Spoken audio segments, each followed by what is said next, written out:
This is Bill Nye and Ken Ham. If you're unfamiliar with these two, Bill Nye is a super famous scientist, and Ken Ham is a creationist nutcase.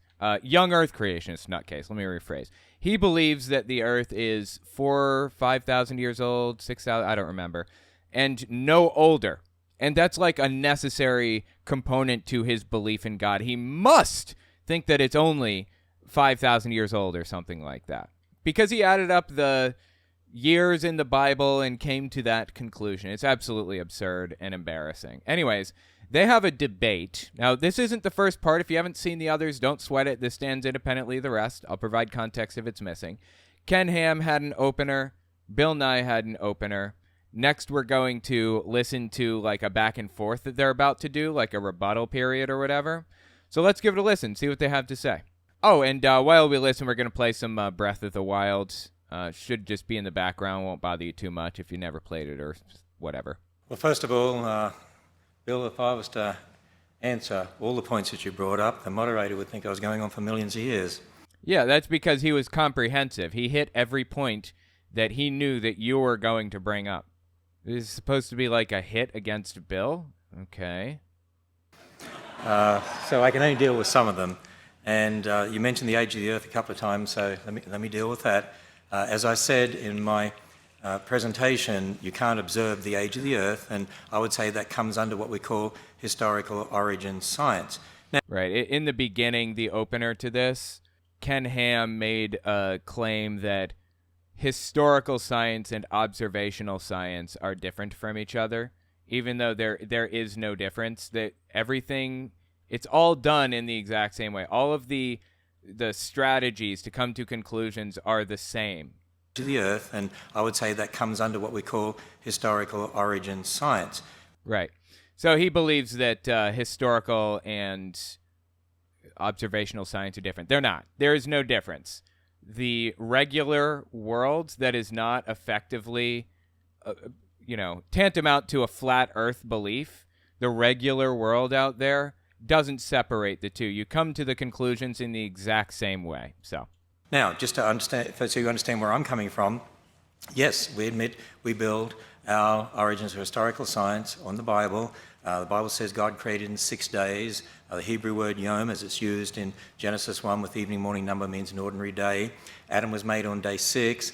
And so when you add up... Well, all of that is ostensibly true, except the book of Genesis, back when that was written, there were different types of different genres of writing. Like, there was apocalyptic genre, for example. And apocalyptic genre, the way that the book of Revelation was written, or Daniel, I think, was apocalyptic also, it was written that way as a protection for the people who were writing it. Because a lot of the time, and this doesn't just apply to Christians, there were people who were persecuted regularly in the ancient world. There are people persecuted today, of course. But if they wrote it in the apocalyptic genre, just giving one example here, it kept them safe from persecution a little bit more. Because nobody could be really sure who they were talking about. Like, who was the book of Revelation talking about, really? Now we know it was about Nero. It was about the Roman emperor at the time who was persecuting Christians terribly. But they made it ambiguous enough that only Christians were aware of that fact. Now today, we don't have that cultural context, just like the Romans didn't, and people lost that information. They had no way of knowing without looking into the history of the book of Revelation, of understanding its cultural context, right? In the same way, the book of Genesis is a completely different genre of writing. It's not written to be a historical story. It's not written to be a method of conveying part of somebody's historical past. All of the stuff that he's saying here may or may not be true. I haven't looked this stuff up specifically, but he's wrong. Ultimately, he's wrong because he's not taking into account the cultural context behind the writing of this book. All those genealogies specifically given in the Bible, yeah, from Adam to Abraham, you've got 2,000 years from Abraham to Christ, 2,000 years from Christ to the present 2,000 years. That's how we get 6,000 years. So that's where it comes from, just so you know. Now, a lot of people say, now, by the way, the Earth's age is 4.5 billion years old, and we have radioactive decay dating methods that found that. But you see, we certainly observe radioactive decay. Okay, so in the previous one, I talked about this a little bit.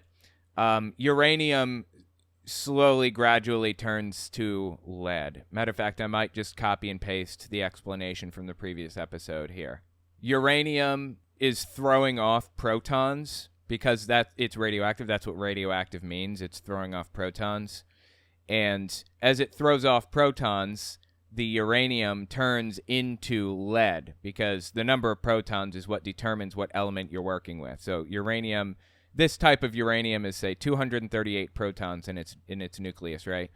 And then it throws off protons as it decays, and it becomes lead, whose atomic number is 82. So it throws off, wow, really? That's surprising. I had no idea it was that much lower. Anyway, U-238, uranium-238, I believe, decays into lead with 82 protons eventually.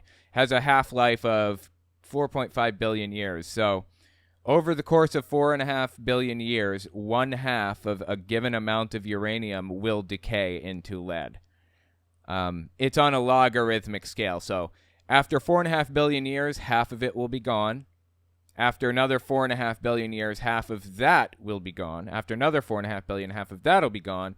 And you can calculate out how much uranium was there to begin with and how long it's been decaying by just doing some really, really simple, basic, straightforward math equations, since it's like on a logarithmic drop. So anyways, that's the calculation here. That's how we figure out like how old the Earth is, because we see a grouping of lead and uranium, and we can conclude the Earth is at the very least, bare minimum, older than 5,000 years, as Ken Ham claims. But Ken Ham is saying, this is his argument about this, you don't know how much of this lead was here to begin with. Maybe God created the uranium and the lead together right next to each other at the same moment 5,000 years ago. This really is no more than the argument God could have created us last Thursday and we'd never know. That's really what this argument is ultimately. All right, let's keep listening here. That's what he's about to lay down for us. Radioactive decay. 5 billion years old, and we have radioactive decay dating methods that found that. But you see, we certainly observe radioactive decay, whether it's rubidium, strontium, whether it's uranium, lead, potassium, argon. But when you're talking about the past, we have a problem. I'll give you a practical example. In Australia, there were engineers that were trying to search out about a coal mine, and so they drilled down and they found a basalt layer, lava flow, that had woody material in it, branches and twigs and so on. So he's going to give us some anecdotal example of why, everything that we believe or everything that we have come to learn about science is wrong. He's going to give us some anecdotal example that invalidates everything. All right, go on. And when Dr. Andrew Snelling, our PhD geologist, sent that to a lab in Massachusetts in 1994, they used potassium argon dating. It dated to 45 million years old. Okay, potassium argon dating. I'm not familiar with that specific dating method. I don't know how it works, but usually I think we'd use radiocarbon dating for organic materials, not potassium argon dating. I don't know. I could be wrong on this point. I'm just I don't even know if what he's saying is true. This guy is not above lying to further his goals. Like, if the guy says the sky is blue, double check it. Seriously. But okay, let's keep listening. He also sent the wood to the radiocarbon section of the same lab, and that dated to 45,000 years old. 45,000 years is far beyond the range of carbon dating. You can't determine something. I think, isn't carbon date? How far out can carbon dating determine? Geologists don't use carbon-based radiometric dating to determine the age of rocks, because you need carbon, which means organic materials. You can't use that for rocks. Carbon dating only works for objects that are younger than about 50,000 years, and most rocks of interest are older than that. That was from wtamu.edu, so it's an educational website. And I'm sorry, it's an educational institution. That's where I was getting that source from.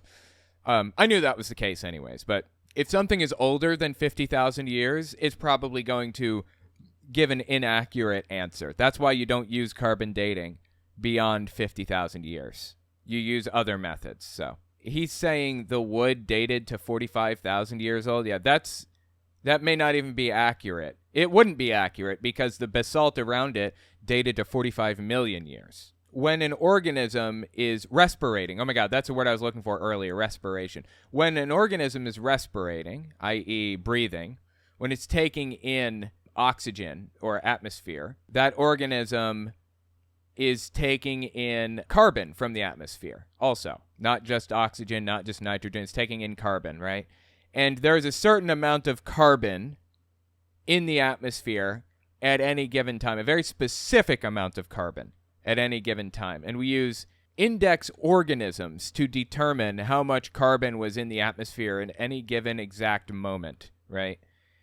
So when something organic is no longer taking in atmosphere from around it, when it dies, the carbon in the body of whatever organic thing died crystallizes. The carbon crystallizes. And you can match that up with how much carbon was in the atmosphere at any given specific point in history and figure out exactly what the moment that thing died. That's how carbon dating works. But we only have accurate samples up to 50,000 years ago, basically. So carbon dating is not accurate beyond that. So yeah, that doesn't surprise me at all to see that the wood dated to 45,000 years. That's like the max range of carbon dating. It doesn't really go beyond that. It could very well be 45 million year old wood and still show up as 45,000 years old in carbon dating because of all of that I just explained. 1,000-year-old wood and 45 million-year-old rock. The point is, there's a problem. There isn't a problem. The point is, he wants there to be a problem. He wants there to be a misunderstanding, an issue. He wants there to be this thing where, carbon dating or any kind of dating is inaccurate. We can't be sure it's correct at all.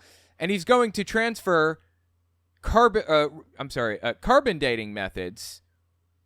He's going to transfer that to every other dating method. He's going to say, well, if carbon dating is inaccurate, then potassium argon or rubidium strontium or uranium lead dating is inaccurate also.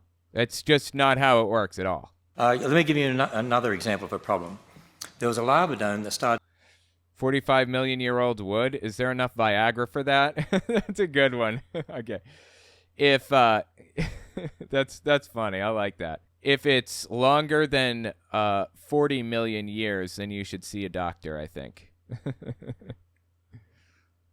a problem. Let me give you another example of a problem.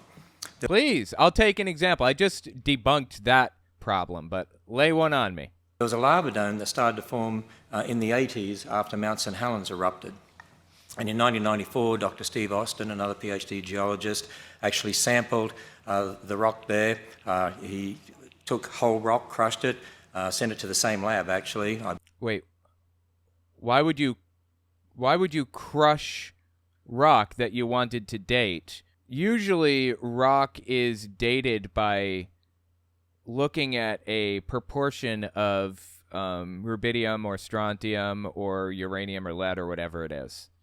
I'm not really sure that this is even a correct way of dating something, but okay, go on.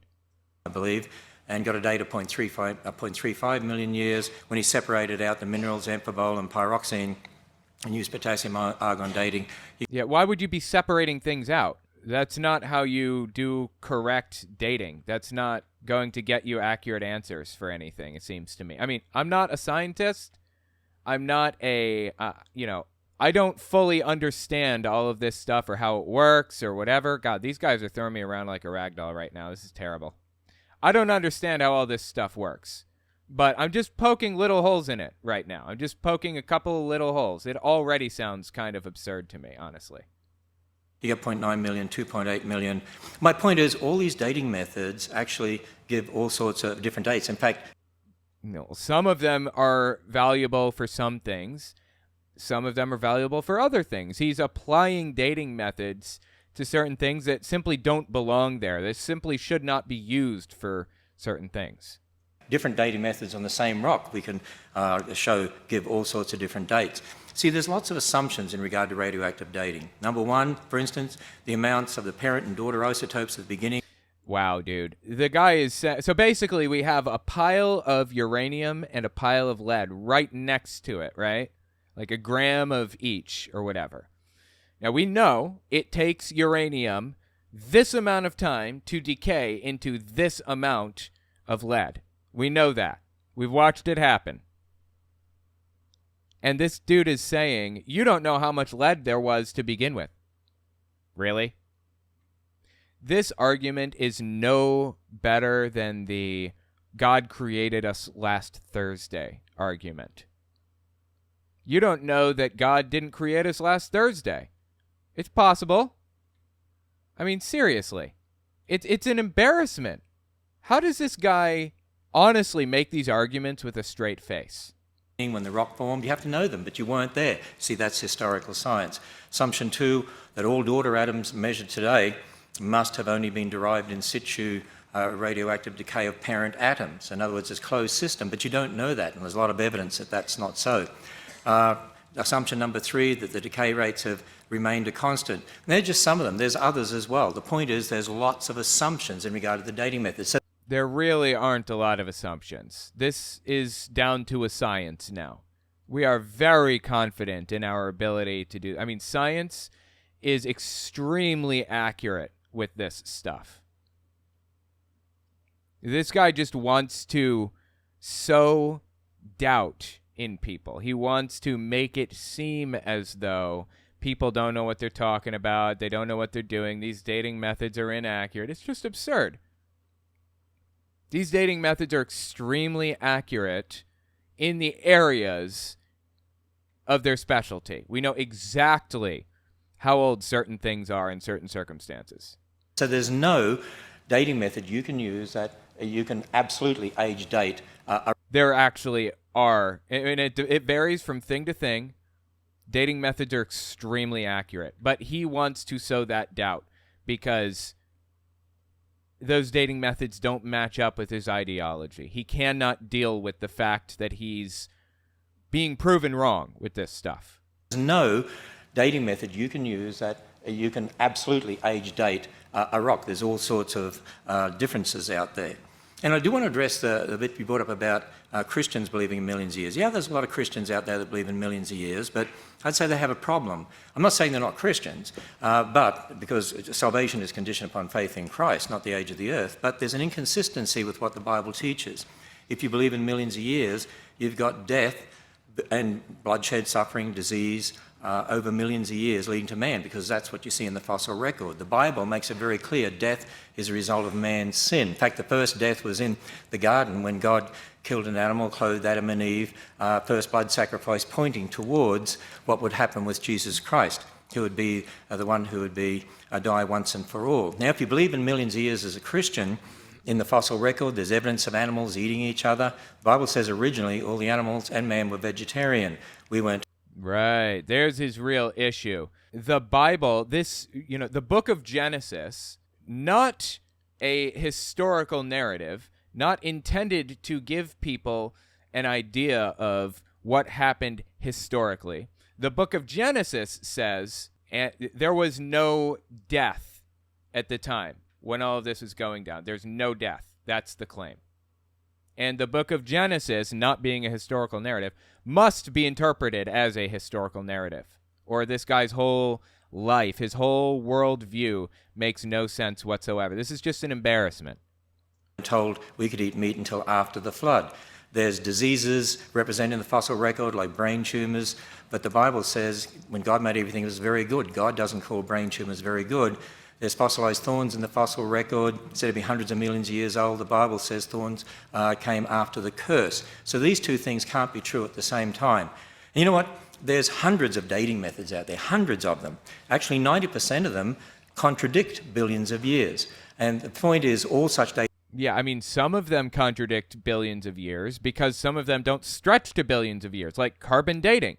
It's not intended to stretch out that far. We only have a record of the atmospheric carbon as far back as 50,000 years, so yeah.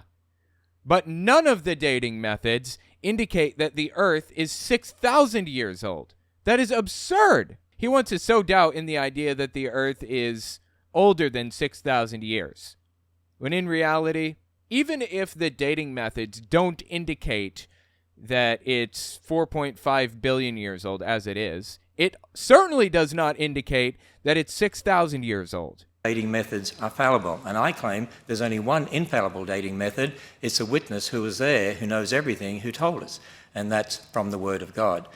Eyewitness account is terrible. And that's why I would say that the Earth is only 6,000 years, and as Dr. Faulkner said, there's nothing in astronomy, and certainly Dr. Snelling would say there's nothing in geology to contradict a belief in a young age. Well, he's wrong. They're simply both lying. That's not true. I mean, Bill Nye pointed out the issues in that. Are you kidding me?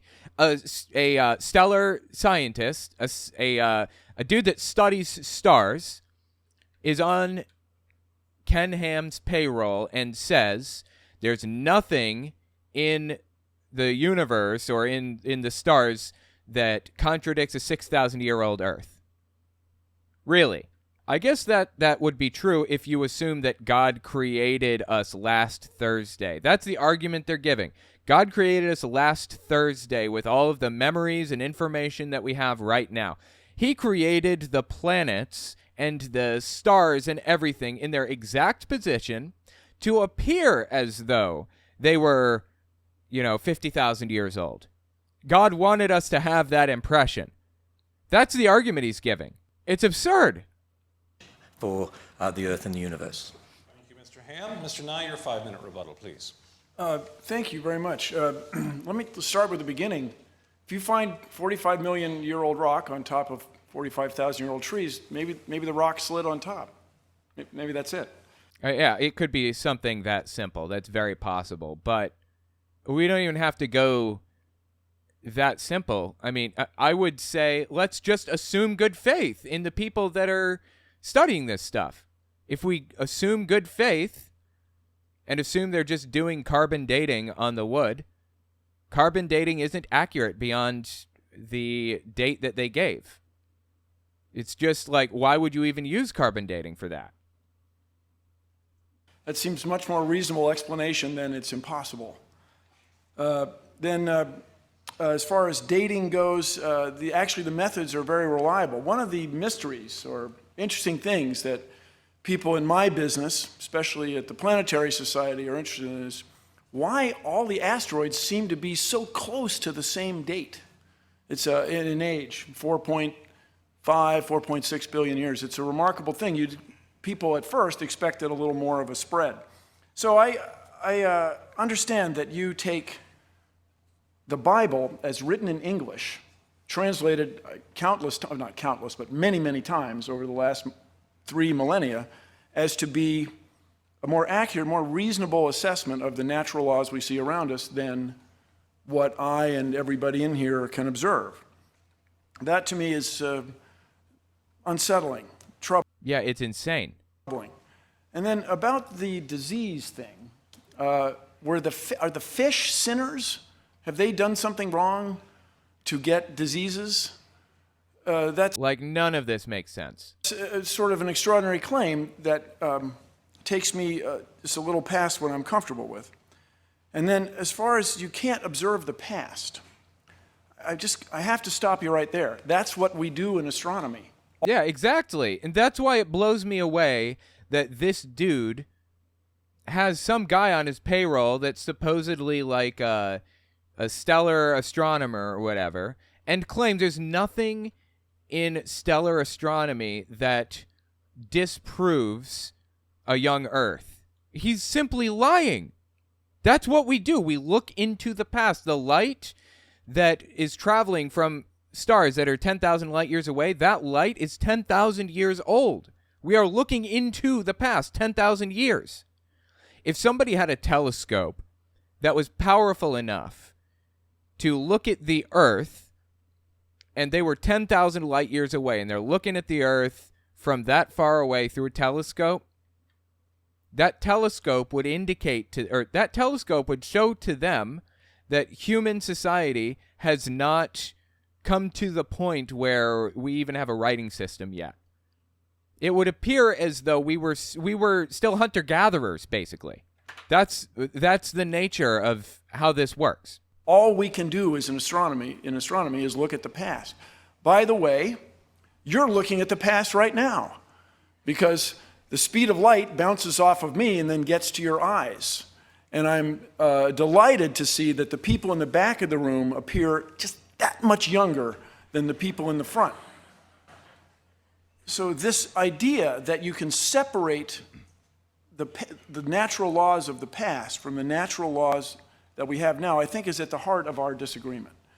I don't see how we're ever going to agree with that if you insist that natural laws have changed. It's, for lack of a better word, it's magical. And I have appreciated magic since I was a kid, but it's not really what we want in conventional mainstream science. So your assertion that all the animals were vegetarians before they got on the ark, that's really remarkable. It's absolutely absurd. All animals were vegetarians, really? I have not spent a lot of time with lions, but I can tell they've got teeth that really aren't set up for broccoli. That these animals were vegetarians till this flood is something that I would ask you to provide a little more proof for. He's provided no proof. He's provided nothing. No evidence whatsoever. He's starting from the Bible and working backwards. That's the problem. Now, I understand that he's like a Bible-believing Christian or whatever. I get it, okay? I get that. But that's not how science works. If you want to contradict science, you need to do it within the parameters of science, within the confines of the expectations of science. You can claim all day, if you would like, that God created us last Thursday. But you have to give us something more than I believe that because God said so, or whatever. You have to give us some kind of evidence of some sort if you want someone to believe you. I give you the lion's teeth. You give me verses as translated into English over, 30 centuries? So that is not enough evidence for me. If you've ever played telephone, I remember very well in kindergarten, where you have a secret and you whisper it to the next person, to the next person, to the next person. Things often go wrong. So it's very reasonable to me that instead of lions being vegetarians on the ark, lions are lions, and the information that you use to create your worldview is not consistent with what I as a reasonable man would expect.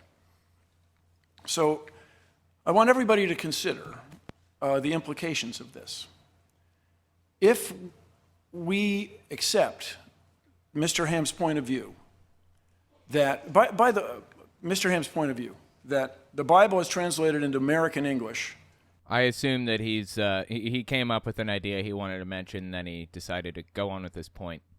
So if we accept Ken Hamm's point of view, which is the point of view interpreted by Ken Hamm from the Bible as translated into American English, it's not even it's arguably not even the correct interpretation. Okay, go on. Mr. Hamm's point of view that the Bible as translated into American English serves as a science text, and that he and his followers will interpret that for you. I want you to consider what that means. It means that Mr. Hamm's word, or his interpretation of these other words, is somehow to be more respected than what you can observe in nature, what you can find literally in your backyard in Kentucky. It's a troubling and unsettling point of view, and It's one I'd very much like you to address Yeah, it's absurd. when you come back. As far as the 5 races that you mentioned, it's kind of the same thing. The 5 races were claimed by people who were of European descent, and they said, hey, we're the best, check us out. Right. I think he's referring to the 5 races. I think he's saying in the beginning of Ken Ham's section, the last part or whatever, I believe Ken Ham said something like Darwin talked about 5 races of people that existed and white people were at the top, the best races or something, which is obviously wrong. That's simply disgusting. That's disgusting racism. See how easy that is to say? And that turns out to be, if you've ever traveled anywhere or done anything, not to be that way. People are much more alike than they are different. Yeah, there's one race, the human race. So are we supposed to take your word for English words translated over the last 30 centuries instead of what we can observe in the universe around us? Very good. And Mr. Hamm, would you like to offer your 5-minute counter rebuttal? First of all, Bill, just so I just don't want a misunderstanding here, and that is the 45,000-year-old wood, or supposedly 45,000, was inside the basalt. So it was encased in the basalt, and that's... Again, like there's no reason for you to be doing radiocarbon dating on wood in that situation. That makes no sense at all. So his point does not invalidate anything at all. Why I was making that particular point. And I would also say that natural law hasn't changed. As I talked about, I said we have the laws of logic, the uniformity of nature, and that only makes sense within a biblical worldview anyway. The laws of nature only make sense within a biblical worldview? Okay, he keeps conflating things, all right? It's not a biblical worldview, for what it's worth. It is a Ken Ham worldview. It's an absurd worldview. You don't have to believe all of this nonsense to be a Christian, to be a Bible believer. And as a matter of fact, most people don't ascribe to this belief system. The vast majority of people don't. It's a simply absurd belief system. A creator God who set up those laws, and that's why we can do good experimental science, because we assume those laws are true, and they'll be true tomorrow. I do want to say this, that you said a few times, Ken Ham's view or Ken Ham's model. Yeah, because it's an absurd model that's held by very few people. It's not just Ken Ham's model. We have a number of PhD scientists on our own staff. I quoted... Okay, and they're lying. These people are lying. There's no proof within astronomy that the Earth is older than 6,000 years. They're lying. There is. We can point to 1 billion examples of it. So, sure, okay, you've got a bunch of PhDs. Those PhDs are lying for you, unequivocally and without a shadow of a doubt. I had video quotes from some scientists. It's Dr. Demadian's model, it's Dr. Fabish's model, it's Dr. Faulkner's model, it's Dr. Snelling's model, it's Dr. Purdham's model, and so it goes on. In other words, and you go on our website and there are lots of creation scientists who agree with exactly what we're saying concerning the Bible and concerning the Bible's account of creation. So it's not just my model in that sense. There's so much that I could say, but as I listen to you, I believe you're confusing terms in regard to species and kinds, because... species, the way that he defines species is the same way scientists define kind. It can bring forth and produce offspring. That's what a species is. We're not saying God created all those species. We're saying God created kinds. And we're not saying species got on the ark. We're saying kinds. In fact, we've had researchers working on what is a kind. For instance, there's a number of papers published on our website where, for instance, they look at dogs and they say, well, this one breeds with this one, with this one, with this one, there's this one, and you can look at all the papers around the world and you can connect them all together and say that obviously represents one kind. In fact, as they've been doing that research, they have predicted probably less than actually 1,000 kinds were on Noah's. Okay, fine, 1,000 kinds. It doesn't solve the problem for this dude. You still have to deal with the fact that what he would call microevolution is completely out of control if that's the case. Say you have 1,000 quote-unquote kinds, or Ken Ham species, 1,000 kinds, and we have 16 million species today. That adds up to even more. That's like 13 new species per day. That would mean evolution's absolutely out of control. The dude keeps digging a hole. See, this is what I mean when I say the guy's belief system is not mutually consistent. The things that he espouses only address a single problem in a single specific area that he believes. That's it. It doesn't address all of the other shit that comes along with this. And it actually invalidates what he's saying. It invalidates his belief system in other areas. He says, well, I can deal with the problem of Noah having, too many animals on the ark. Here's the solution. Noah actually only had to take care of 1,000 1,000 kinds, between 2 and 7 animals of each kind. I mean, that's still absolutely absurd, but okay, fine. Let's take that. That doesn't solve the problem. That kind of makes the problem even worse. I mean, I guess it solves the problem in the sense that Noah has fewer animals to take care of. So it solves the problem of how many animals Noah has to take care of on the ark. It doesn't even really solve it, but, whatever. But that creates even more problems for him regarding evolution. Everything that he says, does, and believes is contradictory. It's all contradictory. Ark, which means just over 2,000 animals, and the average size of a land animal is not that big. So, there was plenty of room on the ark. I also believe that a lot of what you were saying was really illustrating my point. You were talking about tree rings and ice layers and just talking about kangaroos getting to Australia and all sorts of things like that. But see, we're talking about the past when we weren't there. We didn't see those tree rings actually forming. We didn't see. No, but logic dictates the natural laws of the universe continued on whether we were here to witness them or not. This is the we were created last Thursday with all of our active memories argument. That's the argument he's giving us right now.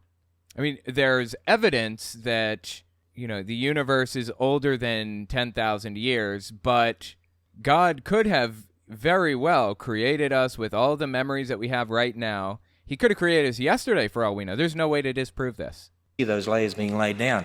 In 1942, for instance, there were some planes that were landed on the ice in Greenland, and they found them, 46 years later, I think it was, 3 miles away from the original location with 250 feet of ice buried on top of them. So, okay, is this even true, first of all? And second, so what? I don't understand what the hang-up is. Like, what's he trying to prove here? Ice can build up catastrophically if you assume one layer. We're not talking about how much ice there is. We're talking about layers. We're talking about effectively the rings that you find. A year or something like that. It's like the dating methods. You're assuming things in regard to the past that aren't necessarily true. No, it's not like that at all. It does not. My God, dude, this guy drives me nuts. To lions and teeth, most bears have teeth very much like a lion or tiger, and yet most bears are primarily vegetarian. The panda, if you look at its teeth, you'd say maybe it should be a savage carnivore. It eats mainly bamboo. The little fruit bat in Australia has really sharp teeth, looks like a savage little creature. Yeah, all of this is easily understood and has been understood by scientists for a long, long time. This isn't like a one-hit KO like he wants to make it out. He just wants to sow a little bit of doubt. He just wants to make you think that maybe there's a little bit of a point here, when there isn't. He's completely full of shit. Some animals having sharp teeth doesn't address any of the issues that he's trying to address. He's just trying to sow a little bit of doubt. It rips into fruit. So just because an animal has sharp teeth doesn't mean it's a meat eater. It means it has sharp teeth. Yeah, the vast majority of the time, I'll say every single time without fail, if an animal has sharp teeth, either it or its ancestors were meat eaters. We can trace back the lineage and see this. The guy just wants to sow doubt at any cost. He just wants to make it seem as though not he's correct, but that Bill Nye is not fully 100% correct. That's all he's trying to do, sow doubt. And so again, it really comes down to our interpretation of these things. It really doesn't. I think, too, in regard to the Missoula example that you gave, creationists do believe there's been post-flood catastrophism. Noah's flood certainly was a catastrophic event, but then there's been post-flood catastrophism since that time as well. And again, in regard to historical science, why would you say Noah was unskilled? I mean, I didn't meet Noah. And here's the other thing right here. This is another example of the argument. Well, God did it. God fixed everything. Any issues that you have, any discrepancies in my belief system can easily be solved by saying God fixed it and we don't know how, he just did. God solved that problem. Just absurd on so many levels. And neither did you. And, really, it's an evolutionary view of origins, I believe, because you're thinking in terms people before us aren't as good as us. Hey, they're a civil... Are you kidding me? So is he telling me that he believes that Noah was this incredibly skilled, like he had knowledge about metalworking and stuff like that we just don't have today? Some ancient knowledge that's been lost or some other nonsense? Come on, man. This is a joke. Civilizations that existed in the past, and we look at that technology, and we can't even understand today how they did some of the things that they did. Who says Noah couldn't build a big boat? By the way, the Chinese... This is ridiculous, really, honestly. Chinese and the Egyptians built boats. In fact, some of our research indicates that some of the wooden boats that were built had 3 layers interlocking so they wouldn't twist like that and leak, which is why here at the Creation Museum we have an exhibit on the Ark where we've rebuilt 1% of the Ark to scale and show 3 interlocking layers like that. And one last thing concerning the speed of light, and that is, I'm sure you're aware of the horizon problem. And okay, so the speed of light, this is the problem. I mentioned it earlier. I'm not sure if we're in that part still or not, but light travels at, a certain distance per year, right? And there are stars that are 50,000 light years away from us. It took that light 50,000 years to reach us, and we know that beyond a shadow of a doubt. And I guess this guy is going to address it now? What's all this about the horizon problem? Concerning the speed of light, and that is, I'm sure you're aware of the horizon problem, and that is from a Big Bang perspective, even... I'm sure you're aware of the horizon problem. No, people don't follow your ridiculous bullshit conspiracy theories, so I'm unaware of this ridiculous horizon problem you bring up. Interlocking layers like that. And one last thing concerning the speed of light, and that is, I'm sure you're aware of the horizon problem, and that is from a Big Bang perspective, even the secularists have a problem of getting light and radiation out to the universe to be able to exchange with the rest of the universe to get that even microwave background radiation. On their model... Dude, what the hell is he saying right now? I'm sorry, I'm trying to understand. I don't know what he's even talking about. Getting light and radiation out to the universe to be able to exchange with the rest of the universe to get that even microwave background radiation. Did those words mean anything when put next to each other? Is he completely full of shit? Am I missing something? Am I wrong? Maybe I'm the idiot. That's possible. I could be. I'm just looking through here. Am I missing something? Did that mean nothing? Secularists have a problem of getting light and radiation out to the universe to be able to exchange with the rest of the universe to get that even microwave background radiation. On their model... I don't even understand what he's saying. It sounds like nonsense. 15 billion years or so, they can only get it about halfway, and that's why they have inflation theories, which means everyone has a problem concerning the light issue. There's things people... No. He's just making shit up, seemingly. I don't know what he's even said. Like, I'm trying to do a good faith interpretation here. I'm trying to give him the benefit of the doubt and assume that he's not completely full of shit. But I'm kind of at a loss here. I can only go so far with this. people don't understand. And we have some models on our website by some of our scientists to help explain those sorts of things. Okay, I feel like none of that made any sense at all, but all right. Mr. Nye, your counter rebuttal. Thank you, Mr. Hamm, but I'm completely unsatisfied. You did not, in my view, address just fundamental questions. 680,000 years of snow ice layers, which require winter-summer cycle. Let's say you have 2,000 kinds instead of 7. That makes the problem even more extraordinary. Yeah, he didn't address any issue, honestly. This is what I'm talking about.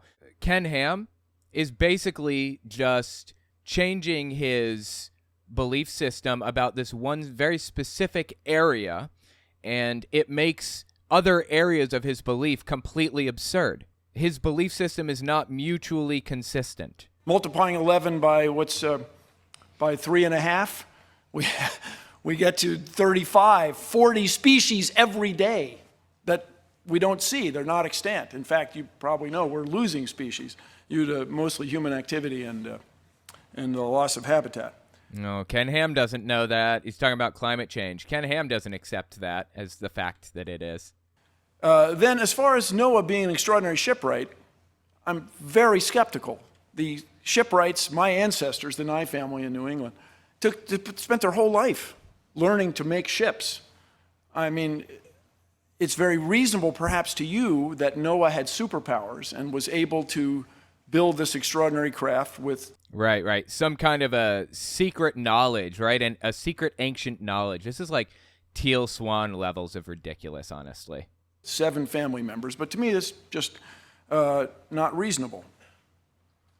Then, by the way, the fundamental thing we disagree on, Mr. Hamm, is this nature of what you can prove to yourself. This is to say, when people make assumptions based on radiometric data, when they make assumptions about the expanding universe, when they make assumptions about the rate at which genes change in populations of bacteria in laboratory growth media, they're making assumptions based on previous experience. They're not coming out of whole cloth. So next time you have a chance to speak, I encourage you to explain to us why we should accept your word for it, that natural law changed just 4,000 years ago. There is no explanation. He has no answer to this. He's just trying to put out fires that Bill Nye is lighting, proving that his belief system is not mutually consistent, and he doesn't know how to he doesn't know how to piece it all together. No, it doesn't match up with reality, any of it. Completely. And there's no record of it. You know, there are pyramids that are older than that. There are human KJ Dog Love, Noah probably did not exist, right? That's correct. Noah probably did not exist. Noah is estimated to have lived 4,000 to 5,000 years ago. If you remember, Noah was supposedly really, really old, like, 500 to 1,000 years old, something like that. In reality, the book of Genesis was written around 1400 BCE. There were Mesopotamian myths about a flood written in Akkadian around 1700 BCE, so about 300 years before the book of Genesis was written, roughly. And it's like almost an exact copy of the Noah story. I mean, all the same stuff about the boat and the flood and the animals and the everything. It's nearly identical to the Noah story. So since we have a story that is so close to the Noah story, I'm assuming that, and it came 300 years before the Noah story, I'm assuming that the Noah story was probably written to mirror that story. It was an origin myth written to mirror the one that already existed. That's my assumption. I mean, I don't see how whoever wrote the Noah story could have possibly not read the other when they are so close to each other, when they're so similar. There are pyramids that are older than that. There are human populations that are far older than that, with traditions that go back farther than that. And it's just not reasonable to me that everything changed 4,000 years ago. By everything, I mean the species, the surface of the earth, the stars in the sky, and the relationship of all the other living things on earth to humans. It's just not reasonable to me that everything changed like that. And another thing I would very much appreciate you addressing, there are billions of people in the world who are deeply religious, and I respect that. People get tremendous community and comfort and nurture and support from their religious fellows in their communities, in their faiths, in their churches, and yet they don't accept your point of view. There are Christians who don't accept that the earth could somehow be this extraordinarily young age because of all the evidence around them. And so, what is to become of them, in your view? And by the way, this thing started, as I understand it, Ken Ham's creation model is based on the Old Testament. So when you bring in, I'm not a theologian, when you bring in the New Testament, isn't that a little out of the box? Yes, the Old Testament doesn't really belong as part of Christianity at all. It was just an old story that is included in the Christian Bible for the sake of posterity, nothing more. It doesn't belong there. I'm looking for explanations of the creation of the world as we know it, based on what I'm going to call science. Not historical science, not observational science. Things that each of us can do, akin to what we do. We're trying to outguess the characters on murder mystery shows, on crime scene investigation especially. What is to become of all those people who don't see it your way? For us in the scientific community, I remind you that when we find an idea that's not tenable, that doesn't work, that doesn't fly, doesn't hold water, whatever idiom you'd like to embrace, we throw it away. We're delighted. That's why I say if you can find a fossil that has swum between the layers, bring it on. You would change the world. If you could show that somehow the microwave background radiation is not a result of the Big Bang, come on, write your paper, tear it up. Yeah, prove it. Everybody wants you to prove it. Scientists only want to understand the world around them, me included. That's why I say, if you can prove to me that, God is real, fantastic. That's great. I want to know. I want to see this, All I need is a little proof.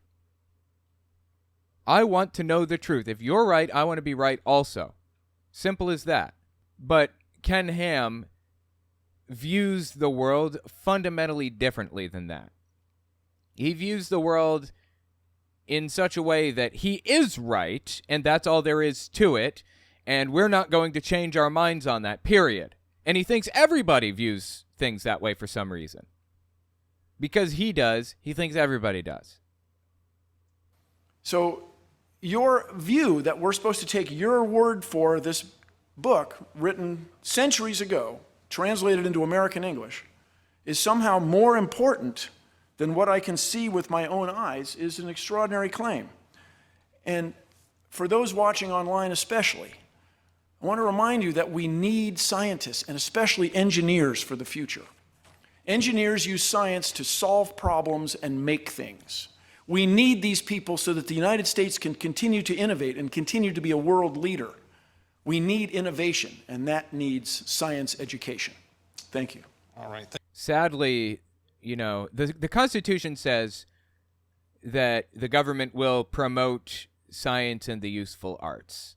In the world that Ken Ham, Kent Hovind, and all of these other Christian extremists are trying to build, that's probably the first thing to go in that world. You think they're going to protect that little line in the Constitution as much as they protect the Second Amendment?